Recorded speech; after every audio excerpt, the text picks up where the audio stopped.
नमस्कार। सभी दर्शकों को मेरा बहुत बहुत नमस्कार।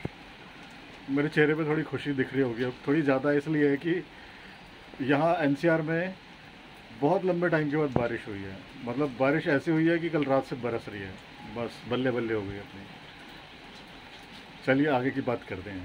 तो अभी हमारे पास एक मैसेज आया, मित्र ने कहा कि सर हम लोग जो नए जितने भी इस शॉप में आए हैं एडेनियम्स के, तो हमें एक प्रॉब्लम होती है कि जब प्लांट हमारे पास आता है तो हम उसको कैसे पॉट करें। वैसे तो इसके लिए जो सिस्टम है वो रिपोर्टिंग वाला ही है, कुछ विशेष बात नहीं है। जैसे हम रिपोर्टिंग करते हैं वैसे ही हम नए प्लांट्स को भी लगाते हैं। लेकिन फिर भी जब रिक्वेस्ट की है किसी ने, तो मुझे लगता है और लोगों को भी प्रॉब्लम होती होगी। नए लोगों के लिए हर बात समझनी पड़ती है, उनको उनके लिए है समस्या। तो अब उसमें हमें क्या करना है, चलो थोड़ी सी बात करते हैं इस पर। पहले कुछ बेसिक बात समझ लेते हैं।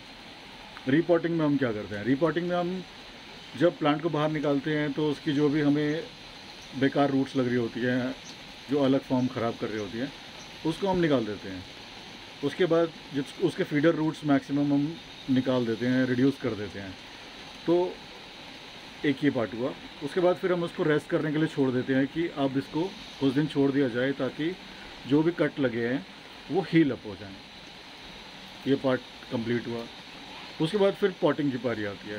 तो पॉटिंग प्रोसेस में हम उसको कुछ टाइम के लिए फंगिसाइड में छोड़ देते हैं। ये काम हम कट लगने के बाद उसको वॉश करके फंगिसाइड से हील करने के लिए भी छोड़ सकते हैं। मतलब जैसे हमने रूट्स हटाए, कट जहाँ पे भी जो भी मोटे रूट थे, छोटे रूट थे, सब निकाल दिए। उसके बाद उसको फंगिसाइड से अच्छे से वॉश करके और उसको टिश्यू पेपर से पोंछ लो जो भी उसके बड़े कट हैं, और उनके ऊपर हम उसको सील कर देते हैं फेविक्विक से। फेविक्विक से सील किया और उसके बाद हम उसको छोड़ देते हैं ड्राई होने के लिए। छोटे मोटे कट हैं वो सब अपने आप हील हो जाते हैं 2-1 दिन में।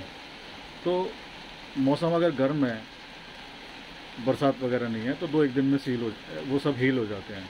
बरसात है तो 3-4 दिन छोड़ना चाहिए। उसमें एक बात और ऑब्ज़र्व की, हम एक चीज़ और कर सकते हैं।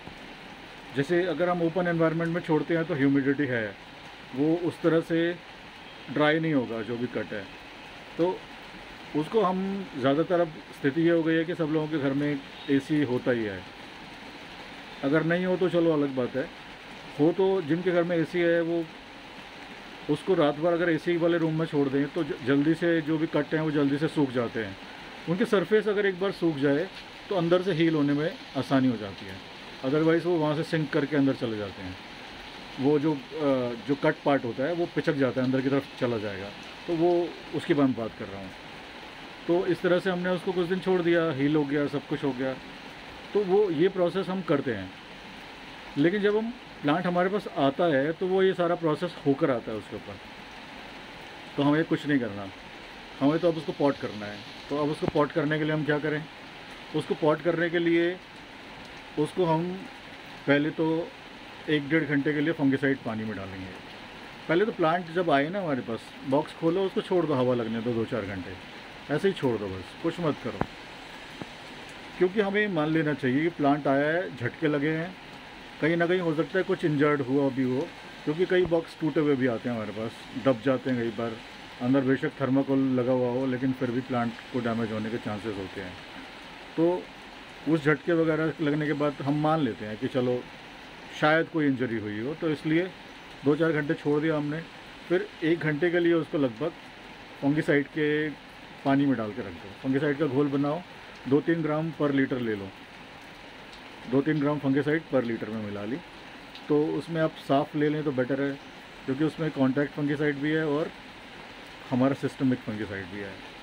अदरवाइज सिस्टमिक फंगिसाइड में, और वो अगर कुछ अवेलेबल नहीं है तो सिस्टमिक फंगिसाइड जैसे बाविस्टिन आती है उसमें डिप करके छोड़ दो 1 घंटे के लिए। उसके बाद निकालो उसे और छोड़ दो, बिल्कुल कुछ नहीं करना। उसको अगले दिन तक ड्राई होने दो, और उसके बाद जो भी हमारे पास सॉइल मिक्स है उसमें उसको लगा दीजिए। और बिल्कुल हल्की वाटरिंग करनी है, क्योंकि रूट्स ज़्यादा है नहीं, अभी प्लांट को रूट डेवलप करनी है। तो मिस्टिंग टाइप का कर दिया हल्का सा, और उसको शेड में ले जाकर रख दिया। 2-3 दिन के बाद उसको हल्का, जहाँ पे हल्की धूप आती है सुबह की, वहाँ रखिए। क्योंकि वो धूप जो आती है, वो जो हीट है ना, प्लांट के अंदर हीट जाती है, वो भी उसकी रूट्स वगैरह को, प्लांट की हेल्थ को मेंटेन करने में हेल्प करती है। ऐसा नहीं है कि फर्टिलाइज़र ही प्लांट्स के लिए ज़रूरी है, कितना ही फर्टिलाइज़र दे लो, लेकिन अगर सूरज की रोशनी नहीं मिलेगी तो कोई फर्टिलाइज़र काम नहीं आएगा। तो वो तो उसकी प्राइमरी रिक्वायरमेंट है। तो उसकी बॉडी पे जब हीट पड़ती है, धूप पड़ेगी सुबह की, तो वो उसको हील होने में हेल्प करेगी। तो इसलिए उसको अर्ली मॉर्निंग वाली जो धूप है वो सुबह दो। 2-3 दिन में लगे कि प्लांट की जो हेल्थ है वो बेटर हो रही है और थोड़ी सी ग्रोथ दिखाई देने लग रही है, तो धीरे धीरे करके उसको कुछ दिनों में फुल सन में ले आइए। बस ये हमारा प्रोसेस था अनपैकिंग से और धूप तक लाने के लिए, कि हम प्लांट को ग्रोथ पैटर्न तक, जब उसका ग्रोथ शुरू हो गया है वहाँ तक लेकर आएँ। तो बस इतना ही करना है। आई होप ये जानकारी सबको काम आएगी। Have a nice day. अगर लगे कि ये जानकारी में कुछ कमी है, मुझे प्रैक्टिकली करके दिखाना चाहिए, तो बताइएगा, मैं प्रैक्टिकल भी करके बनाऊंगा। नमस्कार, हैव अ नाइस डे।